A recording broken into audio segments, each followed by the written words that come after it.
Madhurya kadambini. What page we are? I think it's 363, right? 364. 64. Four, okay. 1F. Yeah. One effort. A supremely pure sense of identity and possessiveness, mine.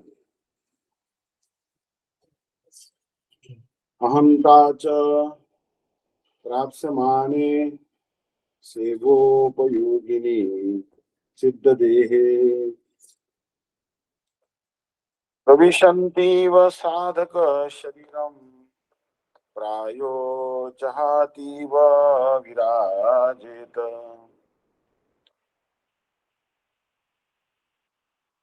ममता च तत् चरणारविन्दमकरन्दैव मधुकरी भवितुम् उपक्रमस्तेति. At this stage, the devotee's conception of his self, Amta, enters his perfected spiritual body, Siddha Deha, which is suitable for his cherished service to Bhagwan, which he will attain at Vastu Siddhi. So basically here, some words are coming, Siddha Deha. So Siddha Deha means perfected body. Uh, and for example, Srila Bhakti Pragyan Keshav Goswami Maharaj also, he gave us some information about Siddha Deha. Once what happened that fresh construction work was in progress on a newly unusually grand temple, grand steeple above Sri Mandir at Shri Devananda Gaudiya Math. So actually the word used here is a steeple. So steeple actually means a tall tower that forms the superstructure of a building. Usually a church or temple that tapers to a point at the top. The church steeple provides a convenient landmark. So it's a steeple means actually that dome. That I think that's a dome. So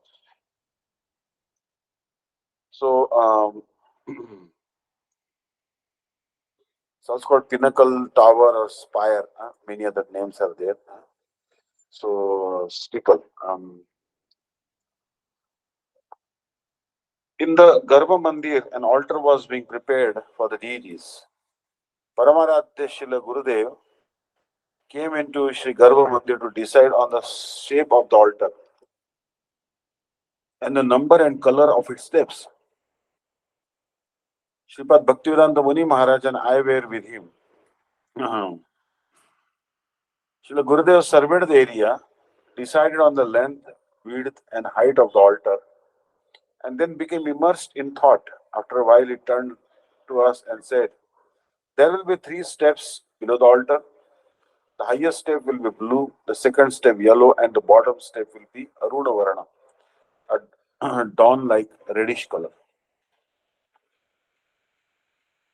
Sripad Muni Maharaj asked, "Why should it be so?"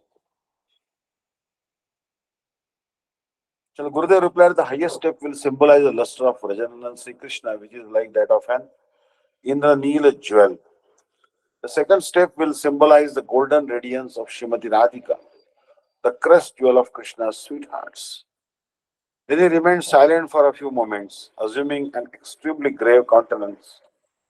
He continued, "The third step will symbolize the color of a Sakhi Manjari, who creates varieties of delightful fun, Vinod, for Jugal Kishore, the divine youthful couple. She'll be symbolized by Aruna Varna."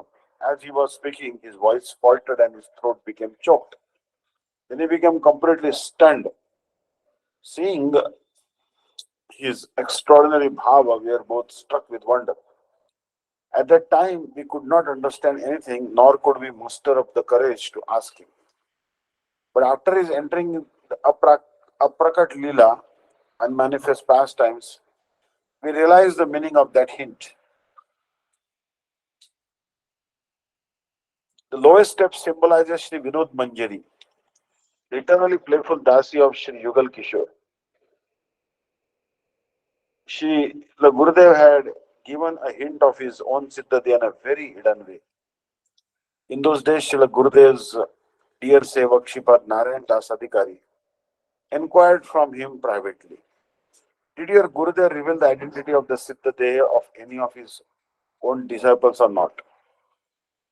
Solemnly he replied, he has certainly done so. Srila Prabhupada has given the identity of the Siddhadeha and Shiksha in Bhajan Pranali to some of his qualified disciples. Otherwise, the Rupanuga line would come to an end. He also mercifully gave this Pranali to me. Then Narayan Prabhu again asked, will you bestow your mercy and reveal the name of your Siddhadeha? Srila Gurudev replied, not just now. It will be disclosed at the appropriate time. So every devotee has a Siddhadeha, especially perfected devotees. And Vastu Siddhi. What is Vastu Siddhi? So Vastu Siddhi,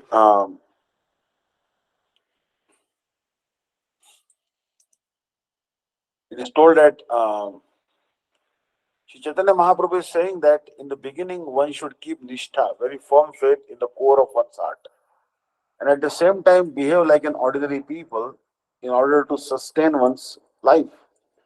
Slowly, when one's faith has become mature, one's worldly activities will also come to correspond with one's bhajan. That is, they will become favorable to bhajan. In such a condition, one should meditate on one's internally conceived Siddha Deha, which is suitable for the service of the divine couple. And in the core of one's heart, one should engage in the aprakrit mansa seva to Krishna. By following this procedure, at first, one attains Swarup Siddhi, realization of one's eternal spiritual body. Ultimately, at the stage of Vastu Siddhi, in Pragat Vraja, after giving up the material body, one gets the body of a gopi corresponding to one's internally conceived Siddha Deha.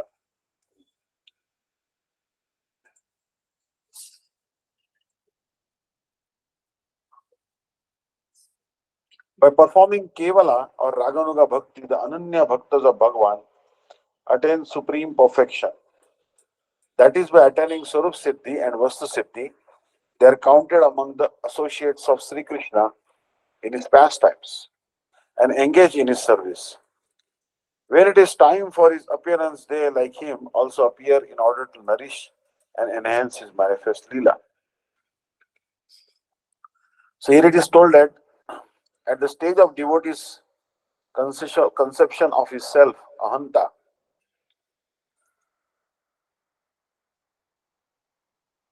enters his perfected spiritual body, Siddhadeha, which is suitable for his cherished service to Bhagavan and which he will attain at Vastu Siddhi. The devotee continues to live in this world, having almost given up the body in which he is performing sadhakati. His feeling of possessiveness, mamata in regard to Sri Krishna, awakens by begging for the honey of his lotus feet. The two states of ahanta, a sense of identity, and mamata, a sense of possessiveness, attach themselves to the body and the objects related to the body. In other words, when the living entity cultivates the false ego, that his present body, which is made of the five material elements earth, water, fire, air, and ether, it is real self or I, and that his wife, children, and other comforts for sense gratification are mine. The resulting condition is known as material existence. The Brahma Gyanis, those endowed with knowledge of Brahma, burn these two tendencies due to which they feel a false sense of proprietorship in the fire of knowledge and thus they become liberated. The living entity's practice of bhakti awakens his pure nature as a servant of Bhagavan. In other words, it awakens his perfected eternal identity. The sadhaka now performs the limbs, angas of bhakti such as Shravana and Kirtana with this self-conception. The perfected eternal identity of the devotee in whom bhava has arisen automatically manifests as a momentary vision, spurti, in his heart. His perfect self-conception matures to such an extent that although he remains in this world, he almost completely renounces, no longer identifies with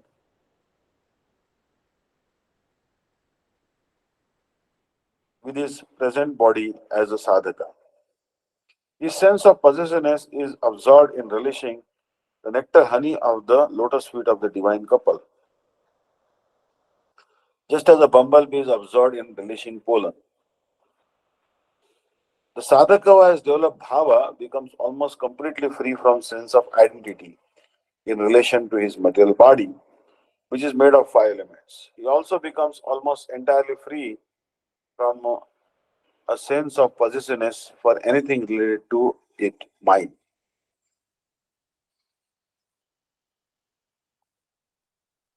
To maintain a conception of I and mine in relation to this material body is the bodily conception of life. The Jatarati sadhaka becomes free from this misconception. However, his true conception of I really deepens only in his perfected spiritual body, a Siddha Deha, which is fully suitable for serving Sri Krishna. A material body cannot render transcendental service to the divine personality of Godhead.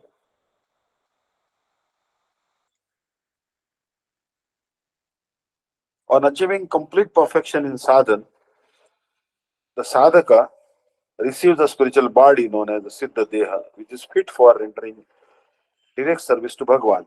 While meditating on the Siddha Deha, the sadhaka renders service to Sri Krishna that nurtures his desire mood.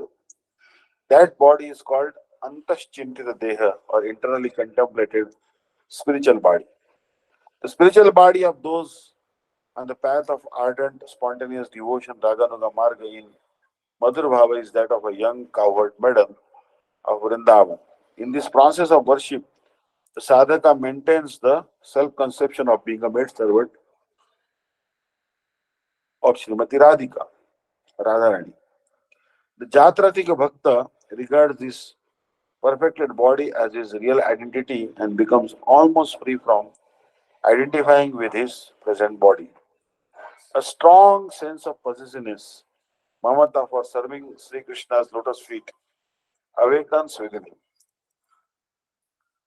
Despite attempting to conceal the jewel of bhava, it is identified by the learned. Such a bhakta praptam maharatnam krupana iva janebhyo bhavam gopayan api shanti vairagyadinam aspati bhavam लसल्ललाटम एवांतर्धानम एमांतर्धनम कथयन्तीति न्यायेन तद्विज्ञ साधु गोष्ठ्यां विदितो भवेत् अन्यत्र तु विक्षिप्त इति उन्मत्त इति सज्जत इति दुर्लक्षतां गच्छेत्. At this stage, the devotee behaves like a miser who has attained the great jewel of bhava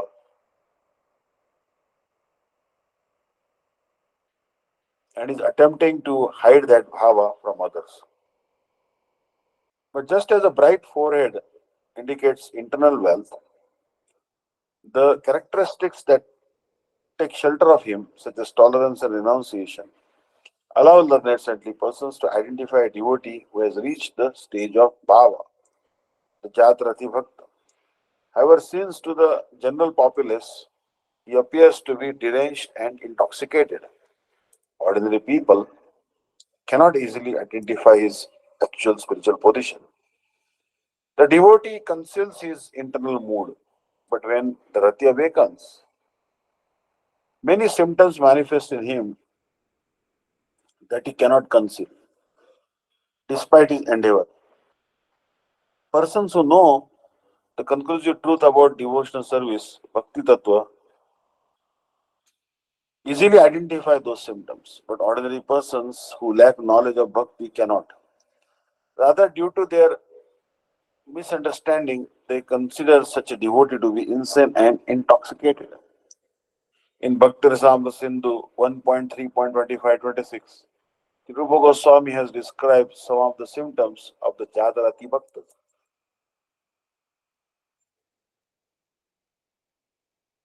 Shantiragvarta kalatvam viraktir manashunyata ashabandam samutkantha namagane sadaruchi आसक्तिस्तद गुणाख्याने प्रीतिस्तद वसति स्थले इत्यादि अनुभावा सुरजात भावांकुरे जने.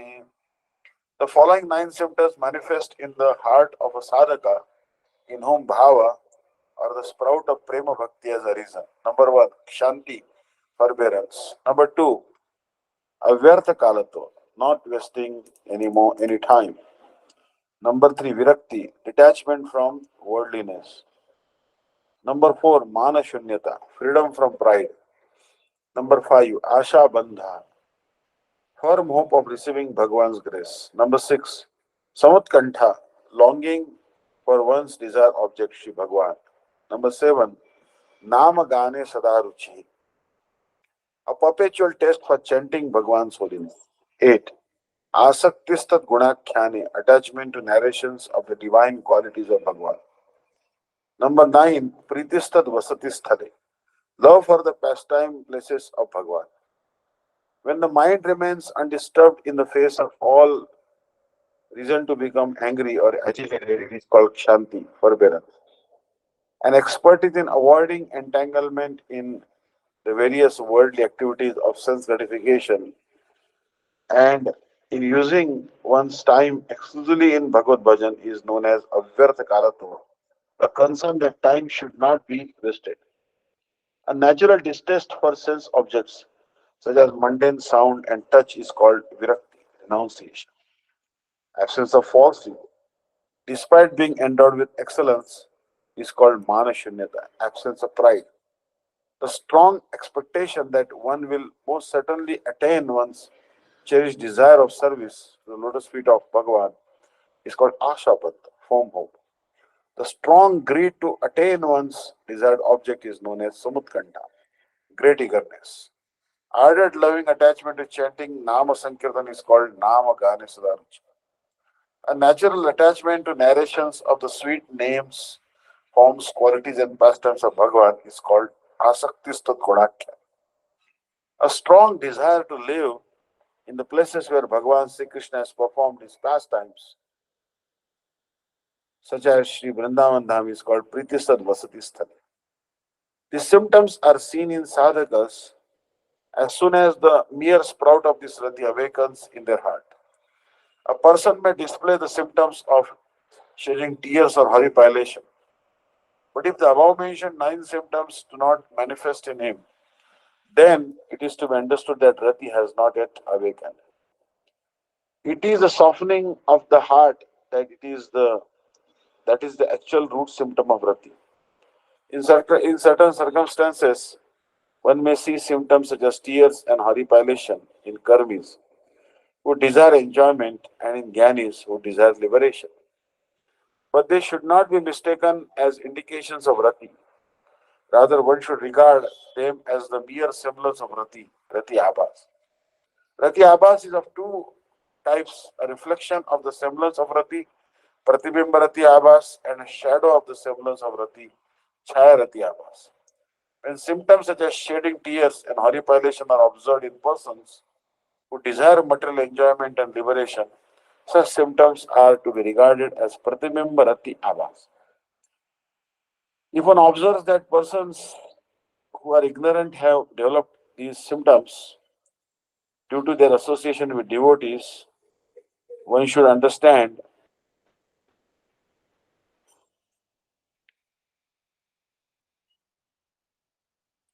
one should understand such symptoms to be chaya rati abhas. Sometimes you observe that those who by nature wear their heart on their sleeve will shed tears upon hearing narrations of Sri Bhagwan's pastimes. Others practice how to display false symptoms such as tears, horripilation, and shivering in an endeavor to deceive others. Neither qualifies as rati abhas. On the other hand, The symptoms of tears and horripilation may not be observed in devotees whose hearts are grave, even though Rati has awakened within them. It is therefore to be understood that the above mentioned nine anubhavas, such as forbearance, shanti, are the true symptoms of the awakening of Rati. Experienced, realized saints can discern this awakening by noticing these symptoms in the sadhaka. Since ordinary ignorant people view such devotees as totally mad or intoxicated, they are unable to pursue their true spiritual position. Bhava that arises through Raga Bhakti and Bhava that arises through Vaidhi Bhakti. Such a Bhavo, Raga Bhakti Uttho, Vaidha Bhakti Uttho, iti Dvividha. आद्यो जाति प्रामाणाभ्याम आधिक्येन महिम ज्ञानानंदेन ज्ञानादरेण Bhagwati सामान्याधिक्याच्च Sandra द्वितीयः ताभ्यां प्रथमतः kitchen न्यूनत्वेन ऐश्वर्य ज्ञान विद्ध ममत्वा ममतावत्वाच चासान्द्रा प्रायो द्विविध एवायं भावो द्विविधानां भक्तानां द्विविध चित वासना सनाथेषु हृदयेषु स्फुरन् द्विविधास्वादत्वं भजते. Bhava also is of two types. Raga, Bhakti, Uttha, awakened by following the process of ardent, spontaneous devotion, and Vaidhi Bhakti Uttha, awakened by following the process of regulative devotion. The first type, Raga Bhakti Uttha Bhava, is intense in both quality and magnitude. Because there is no veneration of Bhagwan's Godhead or dominion, nor knowledge of his other glories as described in the scriptures. In this way, the mood of considering oneself equal to or greater than him makes this bhava very condensed. The second time, Vaidhi Bhakti Uttha Bhava is in both quality and magnitude somewhat inferior to the first. Since knowledge of Shri Bhagwan's divine majesty undermines one's sense of possessiveness, mamata for him, that is, weakens it. This second type of bhava is not as condensed as the first. These two bhavas manifest respectively in the hearts of the two types of devotees who have either of these spiritual aspirations, and they relish them in two separate ways. Sadhana bhakti, the practice of devotion, is of two types. The ardent, spontaneous devotion, raga bhakti, and regulative devotion, vaidhi bhakti. Raga bhakti is filled with greed, lobhamai, whereas vaidhi bhakti is impelled by the instructions of the scriptures, shastra shasanam. In this way, bhav is also of two types. Awakened by spontaneous devotion, raga bhakti, and awakened by regulatory devotion, vaidhi bhakti. Hare Krishna. Is Anand Mohan Prabhu there today? No. No, Just no, 2 minutes kirtan, Mahamantra kirtan. I'll just come back. Hare Okay. Krishna. Just 2 minutes. Hare Krishna.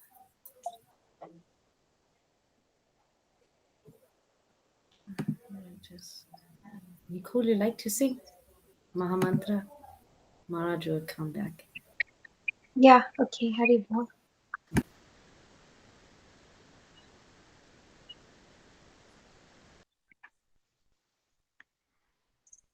Namo Vishnupadaya Krishna Prestaya Bhutale Srimati Bhakti-Vidanta Swami Iti Namine Namaste Saraswati Devi Gauravani Pracharine Nirvishesha Sunyavani Asataya Satamine Shri Krishna Chaitanya Prabhu Nityananda, Shri Advaita Gadadhara, Srivasadi Go Bhaktavrinda.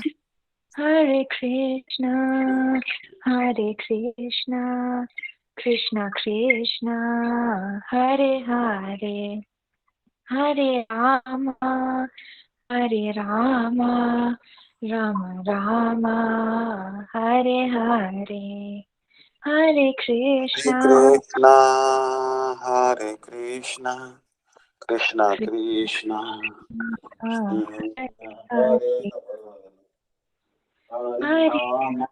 Rama, Hare Rama, Rama Rama, Hare Hare.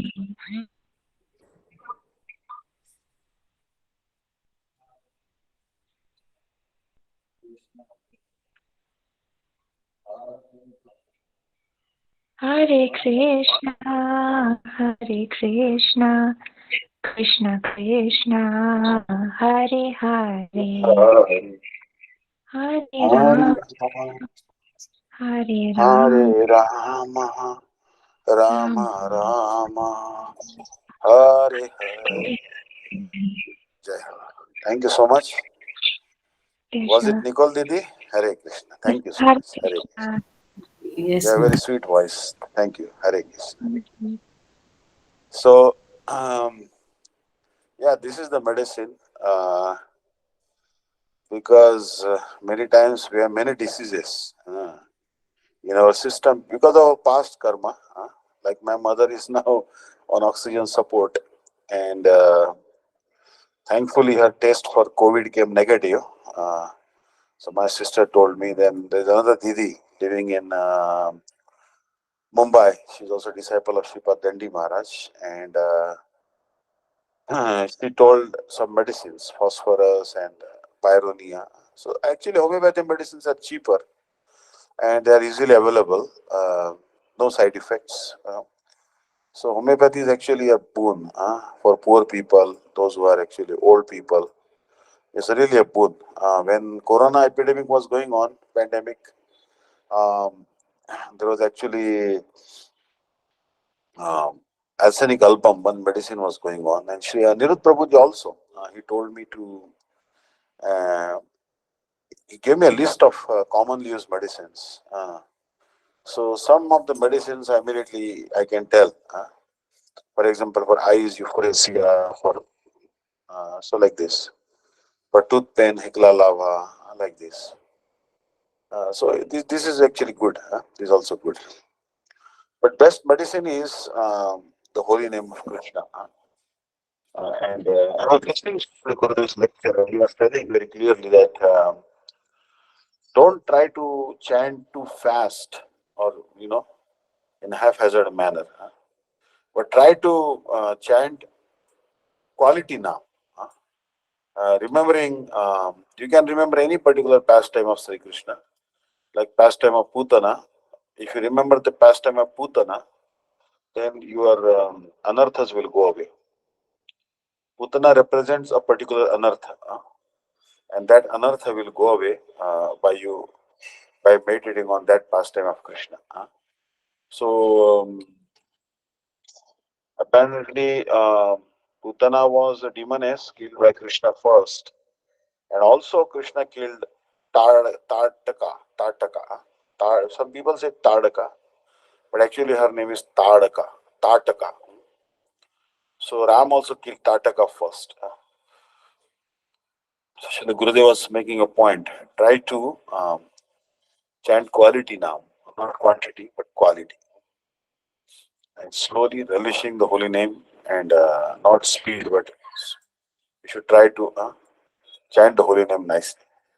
So in terms of quality and magnitude, bhava awakened by raga bhakti is far superior to the second type of bhava, which is awakened by the practice of Vaidhi bhakti. So in Vaidhi bhakti, the practitioner regards Bhagavan as the supreme controller and thus develops a mood of awe and reverence towards him. He is therefore unable to relish Bhagavan in an unobstructed manner.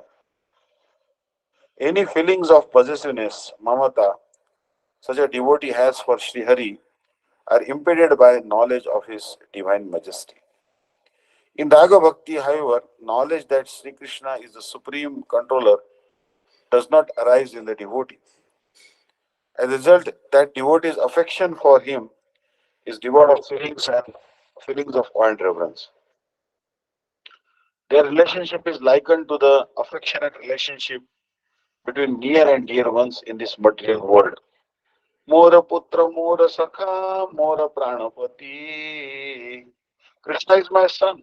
Krishna is my friend. Krishna is my dear most beloved. Chaitanya Charitamrita Adi Leela. Consequently, such devotees test his sweetness without constraint.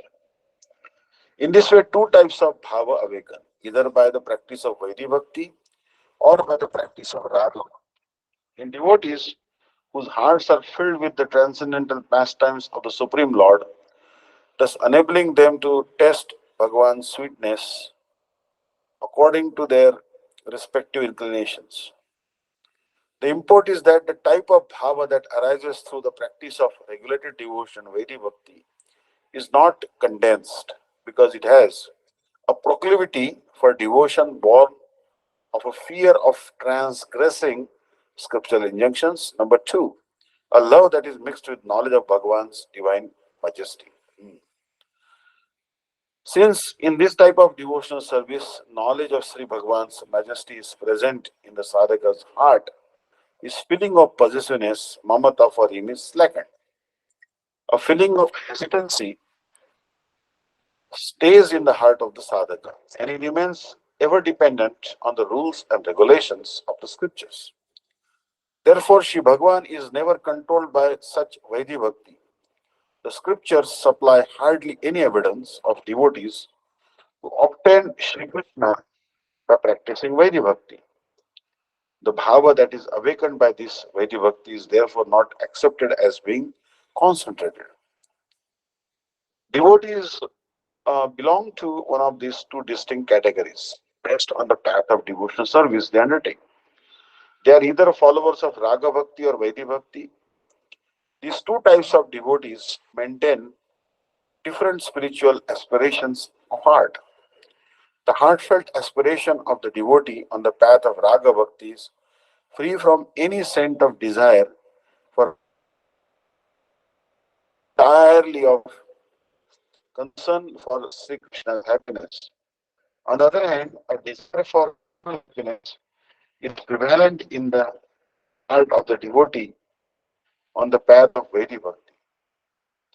The culmination of his heart's aspiration is to become free from worldly miseries or to obtain liberation from material identification. Therefore, according to these different aspirations of heart, two different types of bhava manifest. The respective devotees relish these two bhavas differently. Categories of bhava. Ghanrasa iva rasala, panasikesh, panasekshu, akshadishu, pravishta prutak pratham, madhuryatvam bhajate, teja bhakta, shantadasa, sakhi pitru braheci, bhavanta, panchavidha syu, तत्र शांतेषु शांतिरिति दासेषु प्रीतिरिति सखीषु सख्यमिति पितृभाववत्सु वात्सल्यमिति प्रेयसी भाववत्सु प्रियतेति नाम भेदमपि.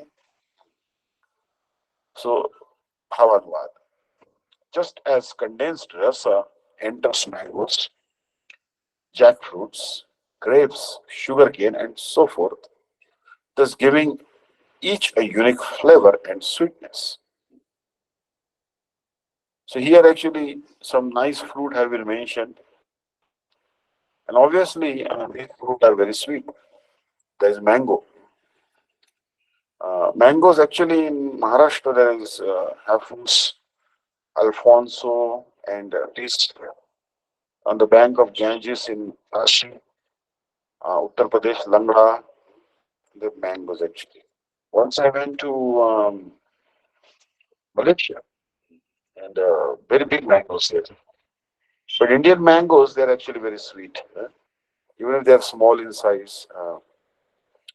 There are two types of mangoes. The ones you can just suck them and you rub them and just suck them. And the other ones are you can cut and eat them. So these are different mangoes. And jackfruit. Jackfruit is a very sweet fruit. In Bangalore, we have a lot of jackfruit trees. And then I got to taste this jackfruit Mahaprasad many, many times. And the riper, the sweeter it becomes. More ripe, more sweet. More ripe, more sweet. And the seed of the jackfruit also is very good. It is like nut. You can cook it and eat it. I really like jackfruit seeds. Ekadashi day is favorite. Grapes, obviously grapes, Nasik, where my mother and sister lives now. Nasik. Nasik apparently is a place where Ramchandra cut the nose of Shurpanakha. Shurpanakha, she was attracted to the beauty of Ram. She wanted to marry Ram. She was Ravana's sister. Ram directed it to Lakshman and said, I am already married to Sita. Maybe you approach Lakshman. And then she approached Lakshman and then Lakshman also rejected her. Finally, she wanted to attack our Sita Devi and then Ram told Lakshman that cut her nose and ears. Actually, this is Gurudev was telling that he's telling Shurpanakha, he is telling Lakshman to cut her nose and ears. Is not actually any atrocity, but rather it is a guarantee that no one will marry her. Because her desire was to marry Krishna, Ram. So Ram said that if you want to marry me, then no other man should marry you. I know which man will marry a woman which has no nose and no ears. And a lot of women actually I heard in Kashmir, in India, you'll find the most beautiful women actually in Kashmir. Actually, all Indian women, they are natural beauty, and they are obviously most beautiful women in the world. But Kashmir girls are very, very beautiful, very pretty. And they are very fair. And but when the Hindu girls, Kashmiri girls, especially the Pandit girls, means Brahmin girls, they wanted to save themselves from the Muslims who are attacking them. Then they chopped off their parents only cut off their nose and ears, just to disfigure their face, so that they will not no more be attraction. So the point I'm trying to make is that Ram cut the nose and ear of Shurpanakha, accepted her. So next lifetime, um, she came as Kubja, and Krishna accepted her. So if you tell Krishna that I am yours, then Krishna will not let you get married to anyone else. So that is the thing. So Khara Dushan were Khara Dushan were sent. Khara means a donkey. So they attacked Ram and Ram killed them.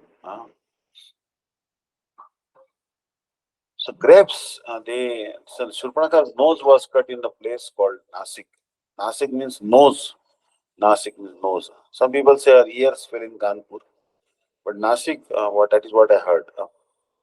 So Nasik has very good grapes. The grapes also two types in India: the greenish ones and the black ones. And sugarcane obviously is very sweet. Sugarcane also two types: black one and the white one. The black one especially is sweeter. That's what I heard. So in my childhood, when I was having good teeth, I could chew. Even now, I can, if they cut it small pieces, I can suck on sugarcane. Sugarcane is actually healthy compared to sugar, which is ultra processed. Um, so there are different types of sweetness. You cannot say that sugarcane sweetness is same as jackfruit sweetness. Uh, Actually, today I was reading some verses of Gita Govinda. It's a very elevated poetry and not qualified really to read it. But there, Shri Jaydev Goswami Pad quotes a verse Sadhvi madhvika chintana bhavati bhavata sharkare karkashasi draksha drakshanti te ke tvam amrutamrutam asikshir niram rasaste makand kranda kantadhara dharani talam gacchayachati yavat bhavam shrangarasa saraswatam yaje devasya vishwakvachamsi. Hey, powerful wine, do not think you are so intoxicating. Hey, sugar, you are too harsh. We have seen sugar crystals, but they are very hard and harsh. Hey, grapes, who will look at you? Hey, nectar, amruta, you are like death, mruta. Hey, milk, you taste like water. Hey, ripe mango, now go and eat. Hey, lips of a beautiful woman, now you can go to hell. As long as the complete essence of erotic love exists in the form of the auspicious, artful composition of Sri Jayadev, there is nothing to do. So Sri Jayadev is describing the sweet artistry of Gita Govinda. This poem is an auspicious eulogy of the essence of the most brilliant Shringaras. Its sweetness is so unparalleled that all other substances in the world have become insipid in its presence. No other sweet substance can administer sweetness in the lovely devotees. Sri Jayadev's clever words are auspicious personified. The concentrated essence of everything is the romantic sentiment, Shungar Rasa, and Gita Govinda is the essence of that. Radha and Krishna's auspicious adventures are the exclusive embodiment of good fortune and welfare. For the expert devotees of the Supreme Lord, there is no astonishingly sweet taste available anywhere like the rasa of Gita Govinda. All the sweetness in the entire world combined together in one place has become tasteless in the presence of this poetry. The author say, hey, why? What will you think about now? What will you think about now? Your sweetness is in vain. What can your intoxicating effect do for the righteous devotees? Hey, sugar, what happened to your sweetness? How harsh you are. Are you worthy of investigation? You are no substance. Hey, grapes, do not fear. Can you, can any connoisseur of rasa ever look in your direction? A nectar, you should not be proud. You have died. Hey, milk, do not proudly think I am rasa, because your rasa is just watery, just water. Hey, ripe mango, you have to cry. The devotees who are expert at testing juice, rasa, will not be concerned about your growing old. Hey, lips of passionate woman, you also have no place. Go to Patal, the residence of the infernals. Those who are expert in relishing the rasa of this poetry do not experience any sweetness in you.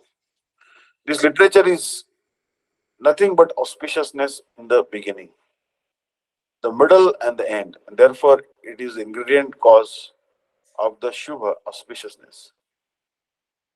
So actually, that is true. Jayadeva Goswami's poetry is very sweet. So Krishna's pastimes are always sweet. And especially if he can sing it and understand the meaning, so much rasa will come. Yahi Madhava, Yahi Keshava, Mavadakai Tavavadam, Mavadakai Tavavadam, Tamanusara Sara Siharuhalochana, Yatava Harati Vishadam, Mavadakai Tavavadam. Our Srila Gurudev used to relish Gita Govinda very much. Different devotees used to sing to him and used to encourage us. Obviously, this is not for mundane people, common people, and not to be publicly discussed the meanings of this poetry. But I just read to you that the sweetness of Krishna's pastimes is the sweetest thing in the world. So here, thus giving each a unique flavor and sweetness. Similarly, devotees are of five categories. According to the speciality of the Bhagavad, is the Shanta, the passivity. Shanta means passivity. Um, and Dasya means servitude. Sakya means friendship. Vatsalya means parenthood. And prayasya means amor. Those in the mood of neutrality experience shanti, tranquility.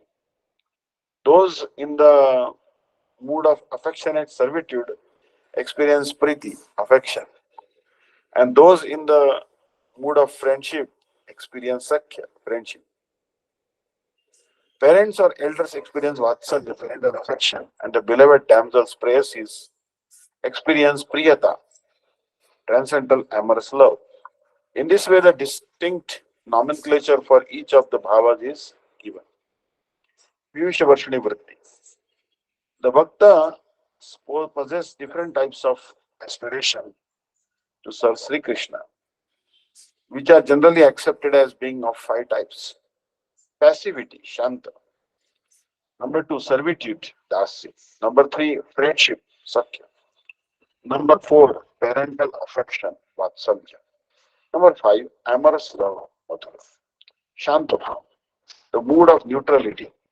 Devotees of this first type have nishtha only in the intrinsic nature, Swarupa Bhagavan. In other words, they accept him as Parabrahma, the absolute truth, and as Paramatma, the super soul. They are thus called Shanta Bhaktas.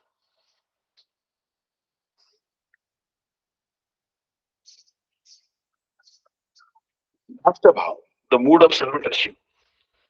Devotees of the second type regard Parabrahma Sri Krishna, who is replete with six opulences, wealth, strength, fame, beauty, knowledge, and renunciation as their Lord. Along with having fixed faith in Krishna, like those with Shanta Bhav, they also possess the speciality of a master-servant relationship with Bhagavan. They regard Krishna as their transcendental master. Their mood towards him is known as Dasya Bhav.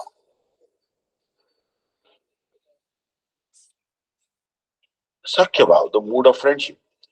Devotees with an aspiration for this third type of bhava regard Sri Krishna as their friend. They are devoid of the mood of awe and reverence in which one thinks Sri Krishna is my superior and is worshipful.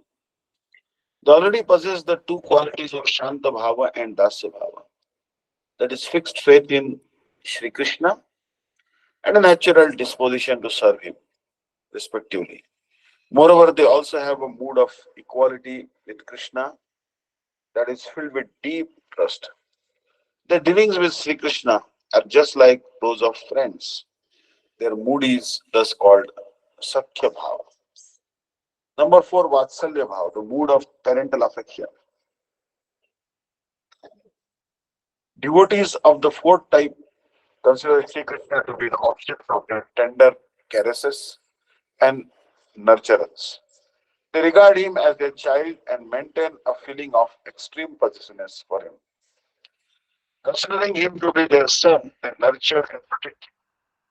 Seeing his restlessness, they sometimes chastise him and sometimes even tie him up, as well as possessing the qualities of fixed faith in Sri Krishna as seen in the Shanta Bhav, servitude as seen in the Dasya Bhav, and unrestricted love bereft of feelings of hesitancy, awe and reverence as seen in the Sakya Bhav. They additionally possess the mood of being Krishna's maintainer and nurturer. It is this that dominates. Their mood is thus called Vatsalya Bhav. Madhurya Bhav, the mood of amorous love. Devotees of the fifth type not only possess all the four qualities mentioned above, but they also serve Sri Krishna with all their body limbs. They are known as Sri Krishna's beloved sweethearts or kantas. Their mood is called Madhura Bhava.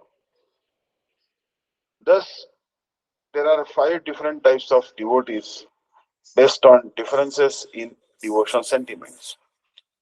Just as there is an increasing degree of intensity in the taste and sweetness of grapes, sugar, cane, jackfruit, and mango,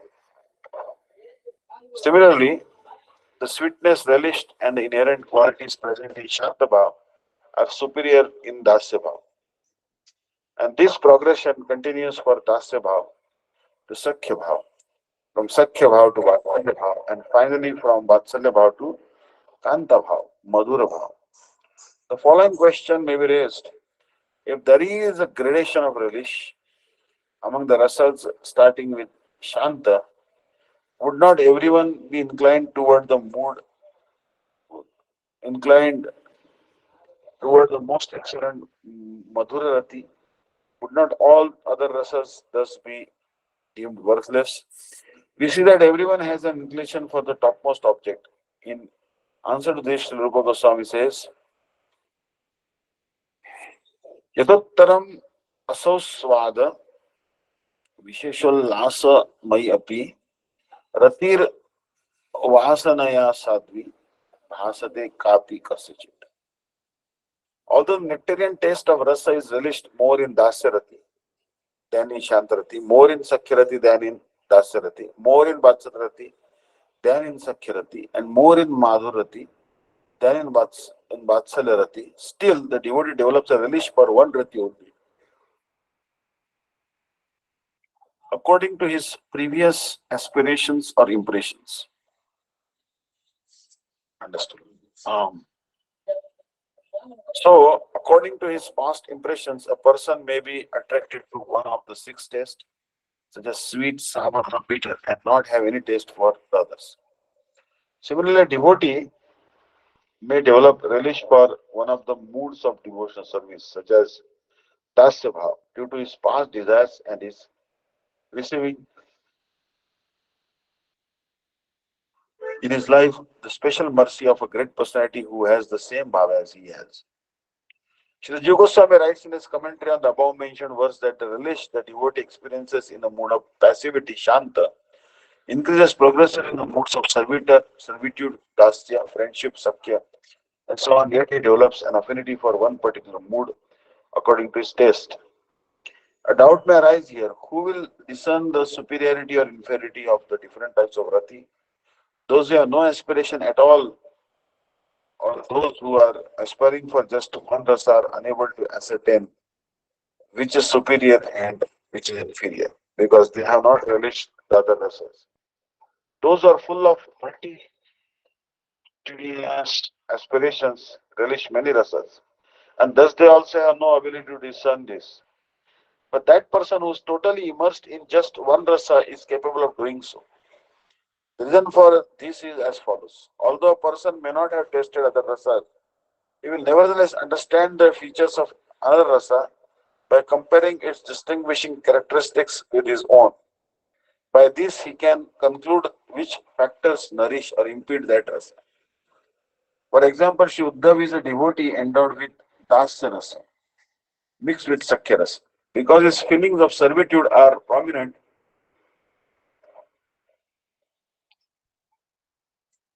he is known as a Dasya Bhakta. Absorbed in his own rasa, he witnessed the abundant, extraordinary spiritual emotions of the beautiful damsels of Raja in Madhurya. He thus surmised that their attachment is thus topmost and therefore prayed to take birth in Vrindavan as a blade of grass or a shrub, so that he may obtain a particular helpful dust. This has been described in Srimad Bhagavatam 10.47. Thus, the different types of rati or attachment have been given different names. In the devotees with a neutral mood, there is Shantarati. In the surrounds of Krishna, there is Priti Rati, Dasya Rati. In the friends of Krishna, there is Sakya Rati. And in the parents of Krishna, there is Vatsalya Rati. And in the lovers of Krishna, there is Priyata Rati or Madhura Rati. Transformation of bhava into sthayi bhava and rasa. Punaschayam sasaktair avirbhave vibhavanubhava vivichari atmev rajev prakriti उद्भुतैश्वर्यः स्थायीति नाम्ना वैशिष्ट्यं गच्छन् तैर्मिलितः शान्तिदास्यम् इति सख्यमिति वात्सल्यमिति उज्ज्वल इति लब्ध विभेदो रसो भवति. Bhavanava. Furthermore, these five bhavas by dint of their respective powers, acquire Vibhav, Anubhav, Sattvic Bhav, and Vibhichari Bhav as their subjects, along with the opulences coming from them. These five bhavas then become kings, known as Thai bhavas, permanent emotions. In association with their respective subjects, such as Vibhava, these Thai bhavas transform into the following five rasas with their distinctive specialities: Shantaras, Dasyaras, Sakyaras, Vatsalaras, and Ujjwalras. Here, Srila Vishwanath Thakur is describing how transcendental attachment to Sri Krishna Rati, transforms into rasa.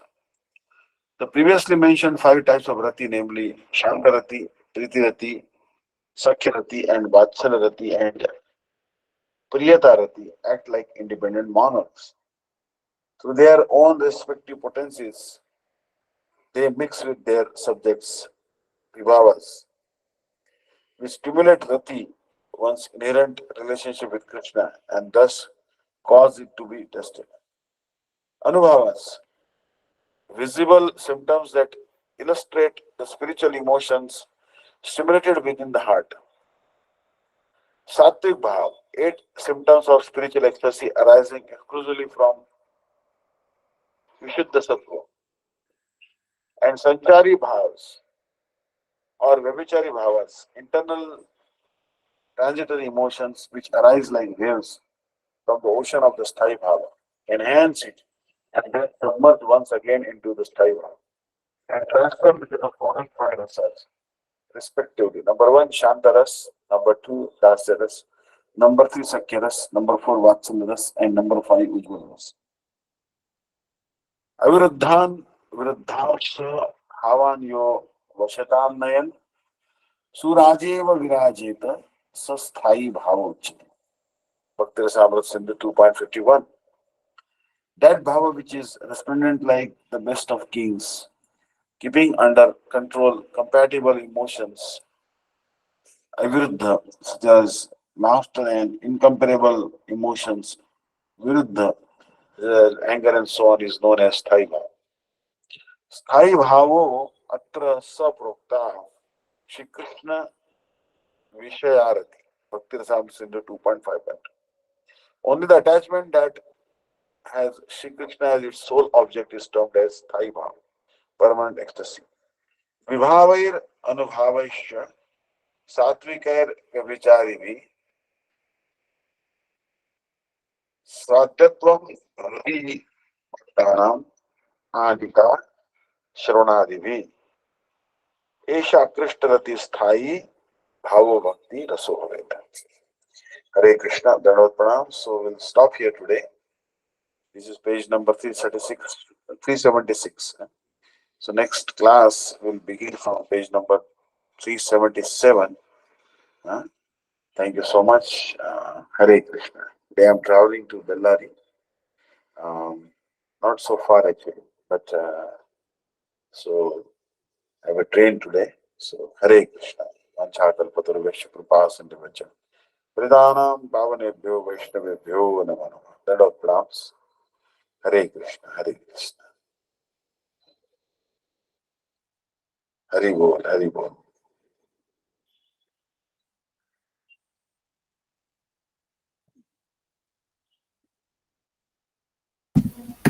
Hare Krishna Maharaj. Dandavat Pranams. Thank you so much. Dhanavad. So Maharaj, what page did you stop at? Today is actually page number 377, beginning. Beginning of page 377. number 377. 377. Okay. So we'll be, next time we'll discuss this particular Hare Krishna, Hare Krishna. Hare Krishna Maharaj. Thank Dhanavad. you.